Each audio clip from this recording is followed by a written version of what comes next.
또 여러분의 가족이나 혹 여러분의 인생을 마지막으로 여러분이 이제 남겨야 될 말이 있다면 유언으로 어떤 말을 남기실 것 같아요? 여러분, 이 유언으로 남길 때에 참 아무 말이나 남기지 않을 거 아니겠어요? 꼭 인생 가운데서 꼭 기억해야 될 말, 너 꼭 이것만은 꼭 기억하고 살아, 또 이것만은 절대 잊지 마, 이런 것들을 우리들의 자녀들이나 가족들에게 남겨주고 갈 거 아니겠습니까?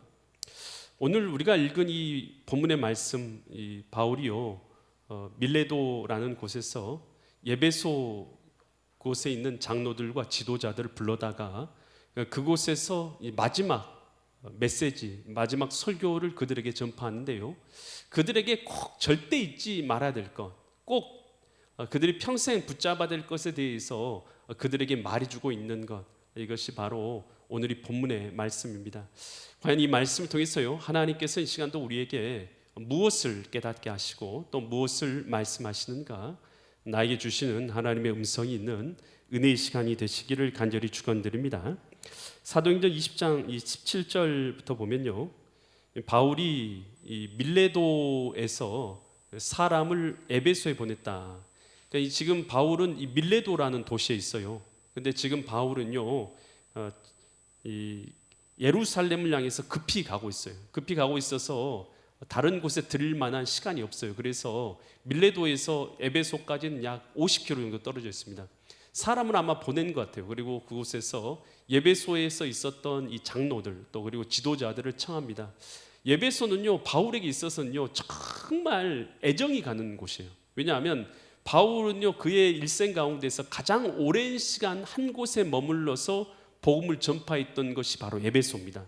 3년 동안이나 끝이지 않고 그곳에서 지속적으로 복음을 전파했고, 또 그리고 계속해서 오가면서 늘 들려서 그들에게 이제 말씀을 전파하고 안부를 물었던 그곳이 바로 에베소라는 곳이에요.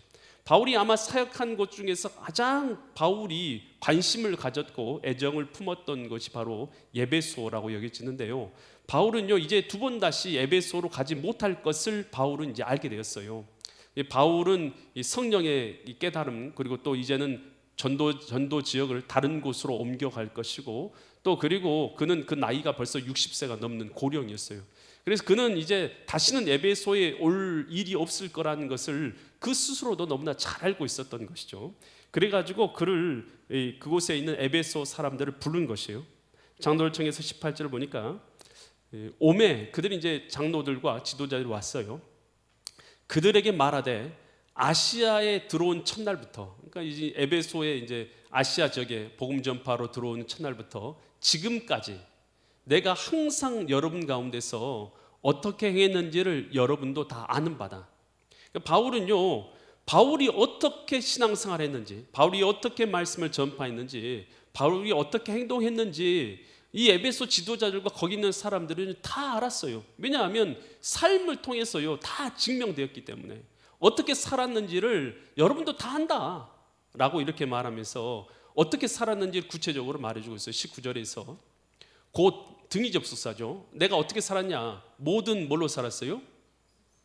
겸손으로 살았다. 또 그리고 눈물로 살았고, 또 유대인의 간계로 말미암아 당한 시험을 참고 주를 섬기며 살았다.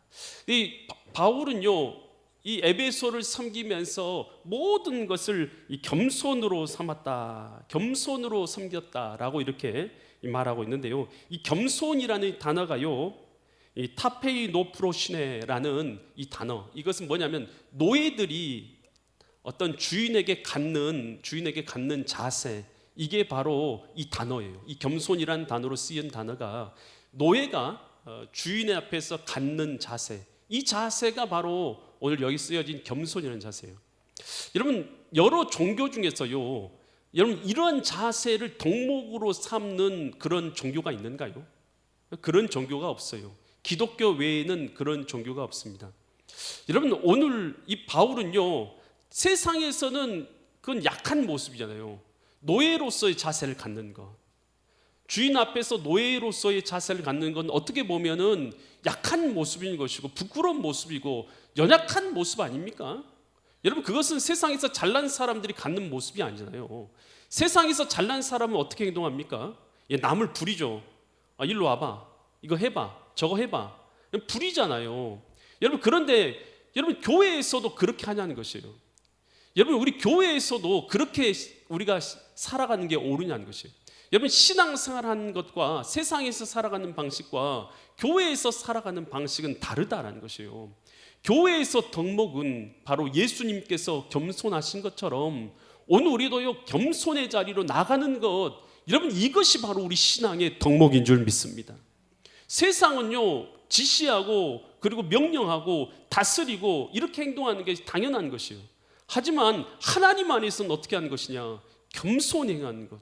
이것이 바로 하나님 안에서는 바른 신앙의 자세이고 모습이다라는 것입니다. 예수님께서 이 예루살렘을 입성하실 때에 그때 뭘 타고 입성하셨다고 했어요? 낙이 새끼를 타고 있어요. 왜 낙이 새끼를 타고 입성하셨는가? 성경에서는 뭐라고 말해주고 있습니까? 스가랴서 9장 9절에 그 예언의 말씀을 성취하시기 위해서 타고 임하셨는데요, 그 이유를 스가랴는 이렇게 말해주고 있어요. 시온에 따라 크게 기뻐할지어다, 예루살렘에 따라 크게 즐거이 부를지어다. 보라, 내 왕이 메시아께서 내게 오실 텐데, 임하실 텐데, 그는 공의로우시며 구원을 베푸시며 어떤 분이라고요? 겸손하신 분이었어요. 그래서 나귀를 타시나니 나귀의 작은 것 곧 나귀 새끼를 타고 임하게 될 것이다. 여러분, 예수님은요, 겸손의 왕으로서 이 땅에 오신 분이시다는 것이에요. 예수님께서 길에서요, 제자들끼리 싸움이 난 거예요. 어떤 싸움이 났냐 하면, 내가 더 높다, 아니면 내가 더 높다. 야, 베드로가 내가 먼저 불림 받았지, 안드레가 내가 더 나이가 많지, 내가 더 주님 앞에 더 열심이지, 내가 더 무엇을 많이 했지. 제자들끼리 서로 자기가 높다고요, 자꾸 다툼이 일어나는 것이에요. 왜냐하면 이 세베대의 아들 야고보와 요한이 와서요, 예수님의 좌편과 우편에 내가 앉게 해달라고 그렇게 얘기하는 것이에요. 여러분, 누구나 마찬가지예요. 누가 한 자리요, 높은 자리에 올라가려고 하면 그때부터 싸움이 일어나는 거예요. 왜냐하면 높은 자리, 세상에서 높은 자리는 한 자리밖에 없기 때문인 거예요. 그리고 누군가 높은 자리에 올라가면요, 세상에서는 어떻게 합니까? 저 사람을 밟아야 내가 높아지는 거 아니겠어요? 세상의 방식은요, 서로 경쟁하는 것이고 밟는 것이고, 그래서 경쟁 가운데 내가 이기면 적자 생존, 강한 자가 승리하는 것, 이것이 세상의 방식이잖아요. 근데 예수님께서 그들이 싸우는 모습을 보시면서 뭐라고 마태복음 20장 25절과 27절에서 말씀하시냐면, 이방인들의 집권자들은 그들을 임의로 주관하며 권세를 부르나 너희는 그렇지 말아야 할지니 크고자 하는 자는 너희를 섬기는 자가 되고 으뜸이 되고자 하는 자는 너희들의 종이 되어야 할지니라. 여러분, 우리 주님의 법칙과 세상의 법칙은 다르다라는 것이에요. 세상의 법칙은 어떻게 하냐? 세상의 법칙은요, 임의로 주관하고 강한 자가 되고 부리는 자가 되고, 그것이 세상의 법칙이에요. 여러분, 그렇지만 교회 안에서 어떻게 하는 것이에요? 교회 안에서는요, 섬기는 자가 가장 높은 자인 줄 믿습니다. 제가 66사단을 나왔어요. 66사단. 이 경기도 가평에 있는데요, 제가 그곳에서 소위로 임관해서 처음 임지에 갔을 때가 그곳에 바로 66사단입니다.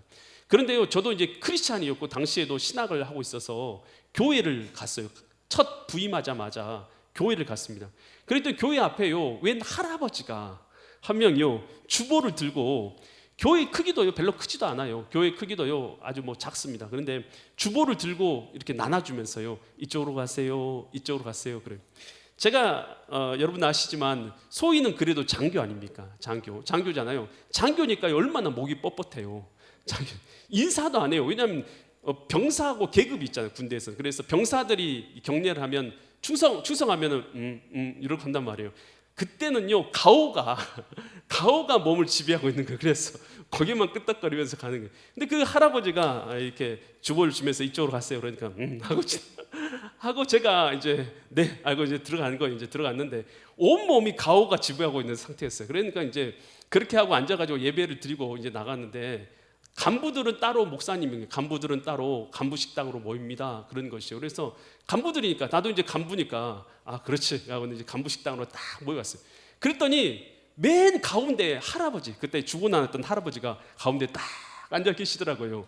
그러더만 그 주변으로요, 대령, 뭐 중령, 소령, 대대장들이 쫙 사열해 있는 것이. 나도 모르게 맨 끝에 가서 딱 앉았더니만 그분이 66사단의 사단장님이었어요. 사단장님이 거기서 주보를 나눠주면서 이쪽으로 가세요, 저쪽으로 가세요 하고 그렇게 겸손하게 섬기고 있었다는 것이. 제가요 그때 얼마나 부끄럽던지요. 얼굴이요 빨개졌습니다. 고개를 도저히 못 들겠더라고요. 그 사단장님한테 고개를 이쪽으로 가세요, 네 하고 지나갔던 그 모습을 생각하면 생각할수록 창피함이요, 몸둘 바를 모르게 내 몸을 지배해 오는데요. 그 이제 점심 예배 마치고 먹는 점심 시간은요, 아주 얼굴을 드지 못한 채 제가 밥을 먹었던 것이 기억납니다. 여러분, 교회에서 어떠해야 되는지에 대해서요, 저는 그때 많이 깨닫게 되었어요. 여러분, 가장 높은 사람일수록 가장 낮은 자리에 나가서 겸손하게 섬기는 모습을 갖는 것, 이것이 바로 주님께서 원하시는 신앙의 모습이다라는 것입니다. 이 윌리엄 캐리, 여러분 유명한 인도 선교사입니다. 굉장히 많은 일들을 감당했어요. 사역의 위대한 열매를 거둔 사람입니다. 그 사람들은요, 많은 사람이 존경받는 자가 된 것이 윌리엄 캐리예요. 근데 그가요 엄청난 사역을 마치고 그가 이제 인생을 마감하는 그 자리에 이르게 되었어요. 그런데 사람들이 와서 이 병상에 누워있는 윌리엄 캐리를 향해서요 칭송을 합니다.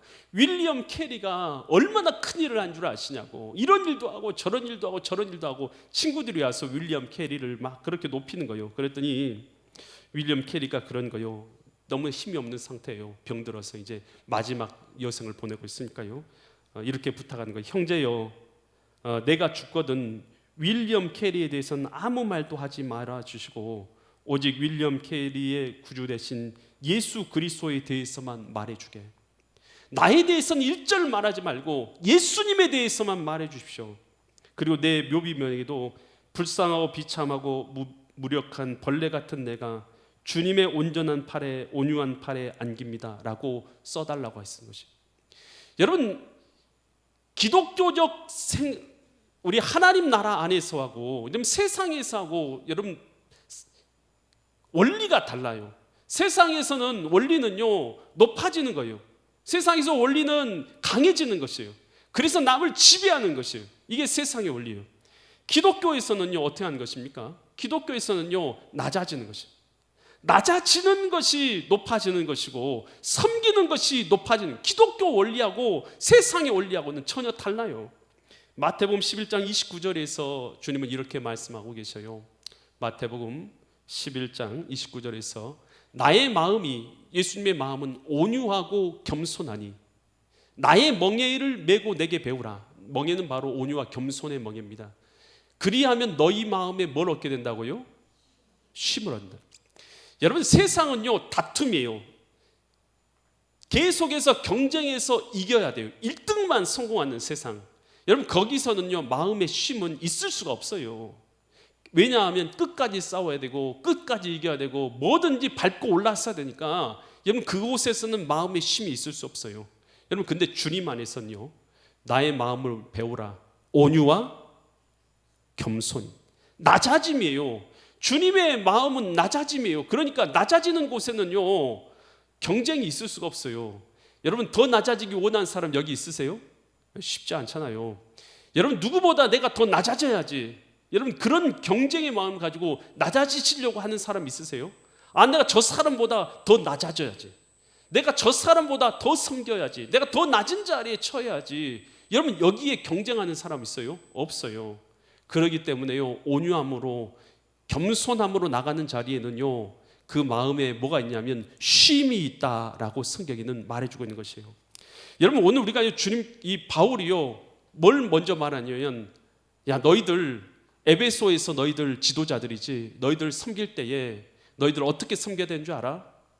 온유와 겸손함을 섬기고 눈물로 섬겨.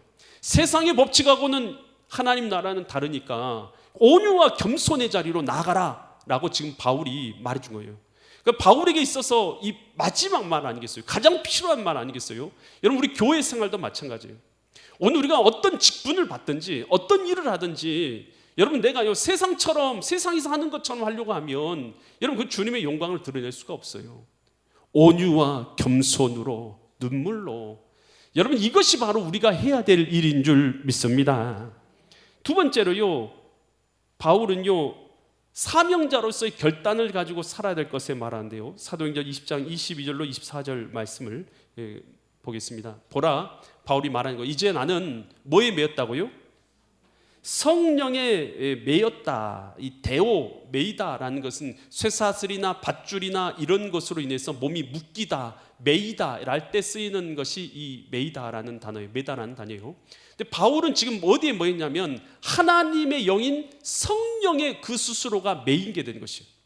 그래서 예루살렘으로 가고 있는데 거기서 무슨 일을 당할지 알지 못한다. 근데 동일한 단어가 23절에서 나와요. 23절 보면 오직 성령이 각성해서 나를 증언하여 결박, 여기서 이 단어가요 앞에 있던 메이다라는 단어와 결박이라는 단어는 똑같은 단어가 썼어요. 메노라는 똑같은 단어가 썼어요. 데오라는 똑같은 단어가 썼어요.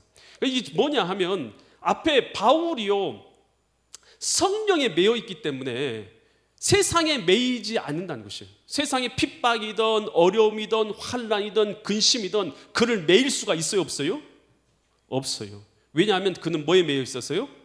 성령에 매여 있으니까. 여러분, 그런데 한번 생각해 보세요. 우리가 하나님의 사람은 뭐에 매여야 되냐면 성령에 매여야 될 줄 믿습니다. 여러분, 우리가 신앙생활이라는 게 본질적으로 뭐냐면요, 신앙생활이라는 것은 하나님께서 우리 마음 가운데 주인 되시는 거 아니겠어요? 하나님 내 마음 가운데 주인 되셔서 오늘 우리가 채널이 바뀌어요. 채널이 라디오 채널도 이렇게 돌리면 바뀌잖아요. 돌리면 바뀌는 것처럼 여러분, 우리가 직장 모드가 있을 거예요. 직장에서 이렇게 한 모드가 있을 것이고, 친구 만날 때 친구 모드가 있을 것이고, 이런 모드가 있잖아요. 가정에서 엄마의 모습, 아빠의 모드가 있는 것이고, 여러분 우리가 이렇게 살아가잖아요. 그런데 하나님과의 관계도요 채널이 맞아야 돼요. 채널을 돌리는 거예요. 그래서 어떻게 하냐, 채널이 하나님께서 내 마음 가운데 주인 되신 채널, 그 채널에 나를 맞추는 거예요. 이 표현이 저는 가장 비슷하다, 신앙생활에서 비슷하다 이렇게 여겨져요. 그러니까 채널을 하나님께 맞추는 거예요. 그래서 하나님께서 내 마음 가운데 주인 되신 상태가 되는 것, 여러분 이것이 바로 하나님과 채널을 맞추는 것이죠. 이 상태에서 기도도 하고 살아가는 것이. 그런데 오늘 우리가요 자꾸만 채널이 바뀌어요. 왜냐하면 우리 삶 가운데 급박한 일이 있거나, 가정에서 일을 하거나, 직장에서 사업을 하거나, 친구를 만나거나 하면 채널이 휙휙 돌아가잖아요. 그럼 하나님 온데간데 없어져 버려요. 그냥 그 채널에서 산단 말이에요. 근데 신앙생활을 제대로 하다 보면 어떻게 되냐면 채널이 한 채널이에요. 한 채널. 다른 채널이 없어요. 하나님하고 함께하는 채널 말고는 다른 채널이 없어요. 그 채널에 고정이 되는 거예요. 이거 신앙생활의 이게 본질이에요. 주님하고 채널이 고정되는, 그래서 주님과 함께하면서 주님이 주인된 상태에서 대화도 하고 누구도 만나고 어떤 일도 하고 그렇게 하는 거예요. 그것이 바로 신앙생활 아니겠습니까? 여러분, 그런데 오늘 우리가 주님께 매여 있는 사람, 주님께서 주인 되신 사람, 여러분 그렇게 되면은 우리가요 세상 근심이나 걱정이나 염려가 우리에게 찾아온다 할더라도 다 누구께 맡기게 됩니까? 누구께 맡기고 사세요? 하나님께 맡기는 줄 믿습니다.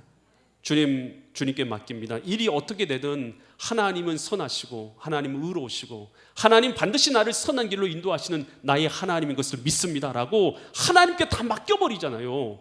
여러분, 그래서 하나님께 매이게 되면은 세상에 매이지 않게 되는 줄 믿습니다. 그런데요, 세상에 매이게 되면 하나님께 매일 수가 없어요. 우리가 과연 누구에게 매여서 살고 있는지를 한번 돌아보세요. 나는 지금 뭐에 매여서 사는가? 여러분, 세상에 어떤 일에, 내 체면에 매여서 사는가? 아니면 내 쾌락에 매여서 사는가? 아니면 내 인간관계에 매여서 사는가? 나는 도대체 뭐에 매여서 살고 있느냐는 것이에요. 내가 매여야 될 것은, 신자가 진짜 매여야 될 것은 하나님께 매인 인생이 되어야 될 줄 믿습니다. 그러면서 그가 고백하잖아요. 24절에서 이렇게 그의 마음의 심장, 그의 결단을 고백하는데요. 내가 뭐 할 길이요? 바울은요 지금 이제 사명의 길을 걸어가는 것을 걸어간다라고 표현하지 않아요. 어떻게 표현하고 있습니까? 달려간다. 여러분, 달려보셨습니까? 요즘에 저는 달리기를 잘 못해요. 가끔 이제 운동하면서 제가 걷기를 하는데요. 걷기는 괜찮아요. 근데 달리려고 하면은 이 몸에 무리가 와가지고 달리기는 저한테 잘 안 맞더라고요. 근데 이제 여러분 중에서 달리기 잘하신 분도 있을 거예요. 그런데 달리려고 하면 달려보니까 어떻게 되냐면 달리려면 굉장히 힘이 들어요. 힘이 들고요. 집중해야 됩니다. 그리고 그래가지고 힘이 들여서 달려야지만 달려지는 거잖아요. 바울이 걸어가는 이 사명의 길은 걸어갈 수 있는 길이 아닌 거예요. 힘을 쓰고 노력을 하고 집중해서 달려야지만 되는 길이라고 바울은 표현하고 있는 거예요. 여러분, 우리가 신앙생활 하는데 우리가 그냥 관망하듯이요, 느긋하게 그렇게만 하는 게 아니라 달려갈 길로 표현하고 있어요. 달려갈 길. 주 예수께 받은 사명, 내가 하나님께 받은 사명이 있는데 곧 등이접속사잖아요. 사명이 무엇이냐? 하나님의 은혜의 복음을 증언하는 일, 하나님의 은혜의 복음을 증언하는 일. 이것을 바울은 이 본문 안에서 우리가 읽지는 않았지만 두 가지를 표현하고 있어요. 하나님 없이 살아가는 것에 대해서 죄를 회개케 하는 일, 또 다른 하나는 예수 그리스도를 믿게 하는 일. 이 두 가지로 표현하고 있어요. 이 복음을 증언하는 일을 마치려 하면은 나의 생명조차 조금 더 귀한 것을 여기지 않는다. 바울에게 있어서는요, 하나님의 사명을 전파해서 하나님 모르고 살아간 사람, 그대로 살아가면 지옥에 갈 거 분명한 거 아니겠습니까? 여러분, 한번 물어볼게요. 여러분, 여기서 오늘 하루잖아요. 오늘 지금 예배 마치고 나가서, 아니면 내가 오늘 어떻게 되든지 인생을 마감해야 된다. 그러면 나 오늘 마감하면 나는 천국 갈 자신이 있다. 나는 천국 가는 거 정말 두렵지 않다. 나는 오늘 삶을 마감해도 나는 너무나 기쁘고 감사하고 떳떳하다. 그리고 나는 주님 앞에 천국에 갈 것을 확신한다. 여러분, 이런 마음을 갖고 계신 분들이 정상적인 것이에요. 신앙인으로 정상적인 것이에요. 만약 그런데 오늘 내가 죽었는데 나는 아무래도 나는 천국 갈지 안 갈지 분명하지 않고 나는 왠지 걱정이 되고 나는 뭔가 두렵다. 여러분, 그렇다면요, 여러분 진짜 여러분 우리 믿음 가운데서요 굳게 서야 되는 것이에요. 할렐루야. 여러분, 우리 신앙생활은요 예수님이 주인 되시는 거예요. 주인 되시는 삶을 살아가면, 하나님의 통치 가운데 있으면 그 사람은 천국에 들어가는 거예요. 하지만 주님이 주인 되신 통치 가운데 없으면요, 안 살면요, 그것은요 오늘 천국에 들어갈지를 장담할 수 없는 거 아니겠어요? 여러분, 바울은요 그걸 너무나 잘 알았어요. 그래서 영혼을 구원하는 일이 얼마나 귀한 일인지를 아니까 내 생명이 죽는 것보다, 내 생명이 사라지는 것보다 내 사명 감당하는 것이 더 귀하다. 바울에게 사명은 그거였던 거예요. 사명의 가치는 자기 목숨보다 귀한 거예요. 나 죽어도 하나님께서 내게 맡기신 사명, 복음 전파에서 하나님을 만나고 사람이 하나님을 아는 사람으로 그렇게 살아갈 수만 있게 한다면 나 생명은 조금 더 귀한 것으로 여기지 않는다라는 것이 바울의 마음이었다라는 것입니다. 과연 나는 바울은요 이 사명에 매여서, 복음의 사명이죠, 영혼 구원한 이 사명에 매여서 살아가고 있는데 과연 나는 오늘 뭐에 매여서 살고 있냐는 것이에요.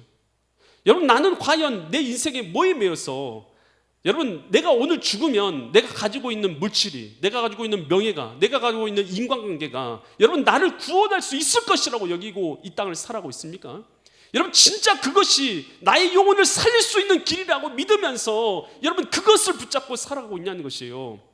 여러분, 많은 세상 사람들은요 계속 말해요. 너 물질을 벌어야 된다고, 너 성공해야 된다고. 죽을 때까지 그것만 바라보며 살아가요. 제가요, 여기 계시지 않지만 한 분 돌아가신 분이 있어요. 우리 장로님, 김학영 장로님이 저를 초청해서 전도를 해달라고 두 사람을 저를 만나게 해서 식사 자리를 대접한 거예요. 제가 이제 그분한테 이렇게 말씀드린 거예요. 사업을 하시고 계신 분이었어요. 예수님 믿고 이제는 교회 나오셔서 신앙생활 하시죠.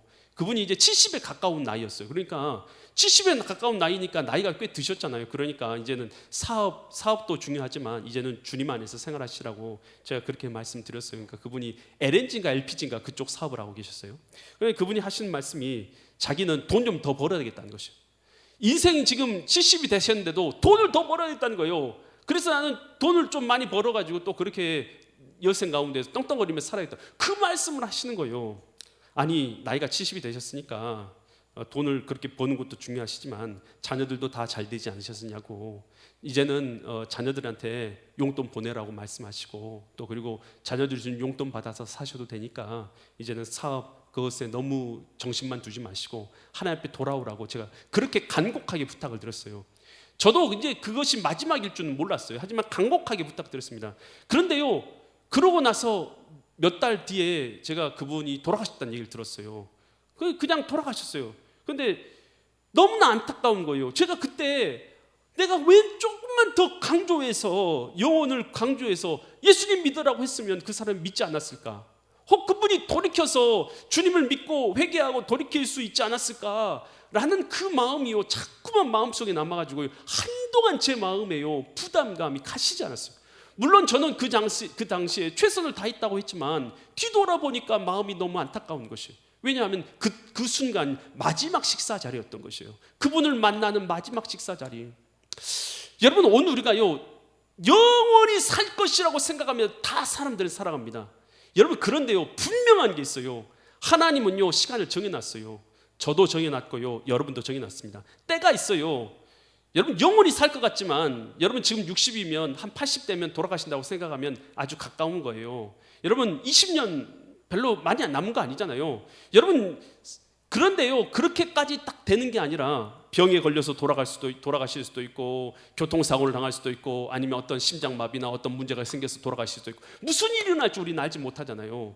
여러분, 그런데요 우리가 이건 알아야죠. 여러분, 내가 과연 오늘이라도 삶을 마감하면 나는 천국에 갈 준비가 되어 있는 신앙인인가? 그렇지 않은가? 나는 하나님과 교제하면서 살아가고 있는 신앙인인가? 나는 하나님과 함께하고 있는 신앙인인가? 아니면 나는 그렇지 않은가? 여러분, 이것만큼은 우리가 분명히 하고 있어야 될 거 아니겠습니까? 바울에게 있어서는요 사명이 있었어요. 바로 영혼 구원하는 이 사명을 위해서는요 내 생명도 조금 더 귀한 것으로 여기지 않는다라는 그 마음이 그 가운데 분명히 있었다는 것이에요.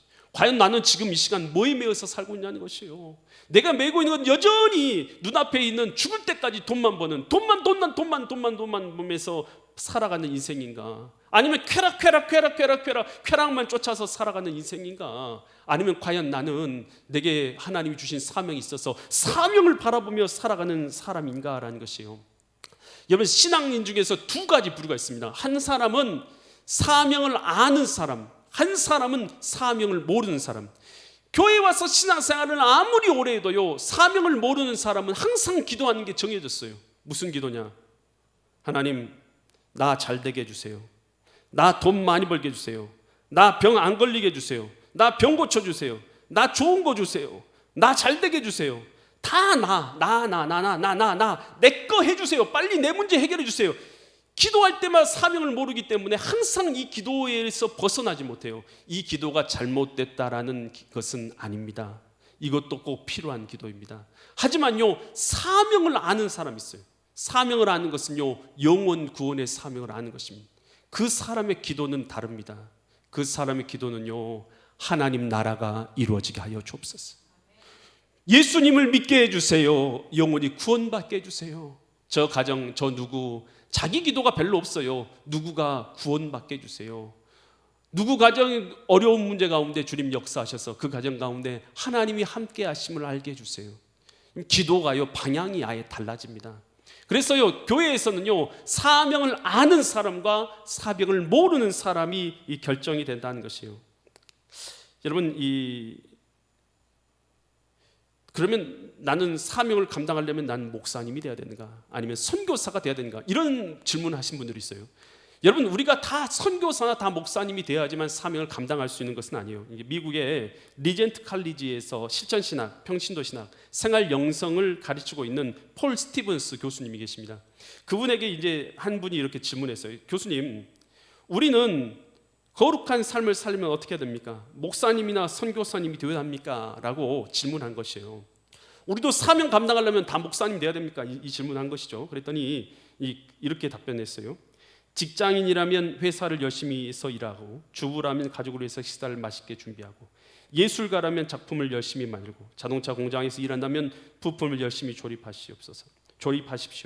사역은 교회나 선교지에서만 할 수 있는 것이 아닙니다. 내가 있는 삶의 현장에서 복음을 전하는 삶을 살면 그 일은 무엇인지 다 귀한 사역이고 사명입니다. 그러니까 우리가 선교사가 돼야지만 사명을 감당할 수 있는 게 아니에요. 여러분, 내가 직장이 됐든 내가 사업터이든 일터이든 내가 어떤 자리에서 일을 한다 하더라도요 그곳에서 내 영혼을 구원하고자 하는 마음으로 이 지금 내 일터가 영혼을 구원하는 사명의 통로라는 것을 생각하고 그곳에서 하나님의 사랑을 품고 사랑으로 섬기면서 일을 하게 된다면 그 모든 것이 우리가 사명을 감당하는 자리다라는 것이에요. 그래서 오늘 우리는요, 이 사명을 감당하는 마음으로 이 땅을 살아야 될 줄 믿습니다. 이 핵소고지, 영화의 핵소고지라는 영화가 있어요. 그 영화, 이것은 실존 인물인데요, 데스몬드 도스라는 이 실제 인물의 이야기가 영화 핵소고지로 만들어졌어요. 이 데스몬드 도스는요, 자기는 사람을 죽이는 총을 들 수 없다라는 것을 그가 이제 자기의 신념으로 갖고 있었어요. 그래서 군대에 들어갔는데 총을 주는데 총을 안 받는 거예요. 총을 안 쏘겠다는 거예요. 그러니까 사람들이 막 그 동료들이 그걸 다 비웃고 조롱을 하죠. 결국 그래서 그 부대 지휘관이 그를 뭘 시켰냐면 의무병을 시킨 거예요. 의무병을. 근데 이제 이 전쟁을 나가겠는데 오키나와 전투에 이제 전쟁에 나갔는데 부대가요 거의 전멸당하기 정도로 큰 피해를 입게 된 것이에요. 그래서 그 모든 부대원들이요 다 후퇴를 해버린 것이에요. 그런데 그 전장에 홀로 남아 있었던 사람이 데스몬드 도스였어요. 그가 이제 기도하면서 의무병이잖아요. 그는 총도 없어요. 아무것도 없어요. 근데 그곳에서 하나님, 내가 내 동료들을 상처 입고 또 총 맞아서 쓰러져 있는 동료들을 구할 수 있도록 도와주세요라고 기도를 하면서 한 사람씩 그 전장에서 그를 들쳐매고 나오기 시작하는 것이에요.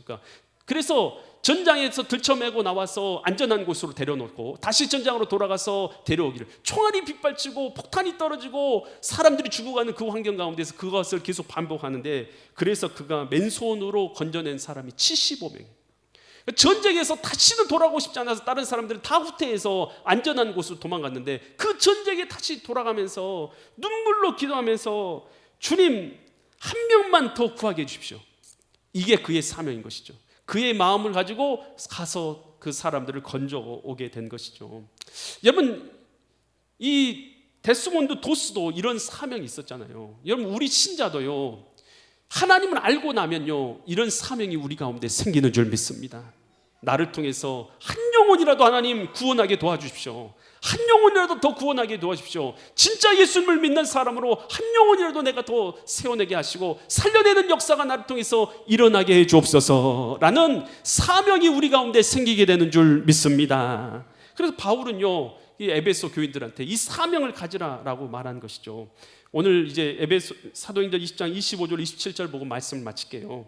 바울은 세 번째로 이렇게 말해요. 보라, 내가 여러분 중에서 왕래하면서 하나님 나라를 전파했으나 이제는 여러분이 다 내 얼굴을 다시 보지 못할 줄 아나. 이제 다시 못 본다. 이렇게 말하면서 26절 바울은 이렇게 말해요. 그러므로 오늘 여러분에게 증언하거니와 모든 사람 피에 대해서 내가 뭐하다고요? 깨끗하다. 난 이제 모든 사람 피에 대해서 난 이제 깨끗해 라고 이렇게 말해요. 이것은요, 에스겔서 33장에 나와 있는 내용이에요. 무슨 내용이냐면, 파수꾼이 있어요. 파수꾼이 있는데 적군이 쳐들어와요. 그럼 파수꾼이 파수의 나팔을 불어야 돼요, 말아야 돼요? 불어야 돼요, 말아야 돼요? 파수꾼이 불어요. 불면은, 불다가 잘못하면 적군이 지금 파수꾼이 어디 있는지 알고 화살을 쏘거나 칼로 쳐서 죽일 수 있잖아요. 그렇잖아요. 자기가 위험해질 것을 알고 있어서 파수꾼이 두려워서 나팔을 못 불 수 있잖아요. 그런데 파수꾼이 나팔을 불어가지고 만약 그 소식을, 적군이 쳐들어온다는 소식을 알리면 파수꾼은 자기가 할 일은 다 한 거예요, 안 한 거예요? 한 거예요. 근데 만약에 파수꾼이 나팔을 안 불었어요. 안 불면 파수꾼은 어떻게 해요? 자기 할 일 했어요, 안 했어요? 안 했어요. 그러면은 파수꾼은 어떻게 됩니까? 죽어야 돼요. 사형당해서 그 죄값을 치르게 되는 거 아니겠어요? 이것을 말하면서 하나님께서 이렇게 말씀하신 것이죠. 에스겔에게, 야, 내가 너에게 복음을 전해줬지. 너가 복음을 받은 자가 되어서 너 이제 복음을 전파하는 파수꾼이 되었다는 것이에요. 그런데 너가 복음을 전파하지 않으면, 내가 전파하라고 줬어도 복음을 전파하지 않으면 너 앞에 있는 죄인이 너 말을, 복음을 전파받지 못해서 죽게 된다면 그 죄는 내 손에 있다는 것이에요. 그런데 만약에 너가 내 말대로 복음을 전파했어. 그러면 그 사람이 믿지 않는다면 그 죄는 자기 스스로 있으니까 너는 그 피에서 깨끗하다, 이 말을 한 것이. 이 말을 바울이 그대로 인용해서 뭐라고 말하냐면, 나는 복음 전파하는데 실수 없이 떳떳하게 다 전파했으니 나는 당신들의 핏값에 대해서 나는 핏값이 없다라고 이렇게 말한 것이에요. 여러분, 저도요 가끔 이런 생각합니다. 저는 여러분들에 대해서 이제는 핏값에 대해서 깨끗하다. 할렐루야. 저는 제가 전할 수 있는 모든 복음은요 진짜로 다 전했어요. 그래서 저는요 늘 복음 전파할 때 이 마음을 갖고요 다 전파하기 때문에요 저는요 여러분의 핏값에 대해서 저는 깨끗합니다. 주님 앞에서 결산 받을 때요 제가 여러분의 핏값에 대해서는 깨끗합니다. 깨끗합니다. 할렐루야. 여러분도 마찬가지. 여러분들도 주님 앞에서요 결산할 때가 올 거예요. 여러분도 다 복음 받았잖아요. 여러분의 가족들, 여러분 주변 사람들에게 여러분 나는 그 피에 대해서 깨끗하다 말할 자신 있으세요? 여러분 오늘 우리가요 이 깨끗한 양심 주님 앞에서 부끄러움 없는 양심에 가지도록 여러분 오늘 우리는 복음을 파수꾼으로서 양심을 가지고 복음을 전파하는 믿음의 사람들이 되어야 될 줄 믿습니다. 말씀을 마치도록 하겠습니다. 오늘 이 말씀 통해서 바울의 마지막 유언 같은 말씀 통해서 우리에게 무엇을 말씀해 주고 계십니까? 겸손하게 섬기는 자가 되고 오늘 우리로 하여금 사명자의 심장을 가지고 살아가고 파수꾼의 양심을 지키며 살아갈 것을 우리에게 말해주고 있어요. 오늘 이 바울의 말씀이 우리에게 주신 말씀대로여서 그렇게 믿음으로 승리하시는 믿음의 거룩한 성도님들 되시기를 예수 그리스도의 이름 받들어 간절히 축원드립니다. 기도드리겠습니다. 하나님 아버지, 바울의 마지막 고별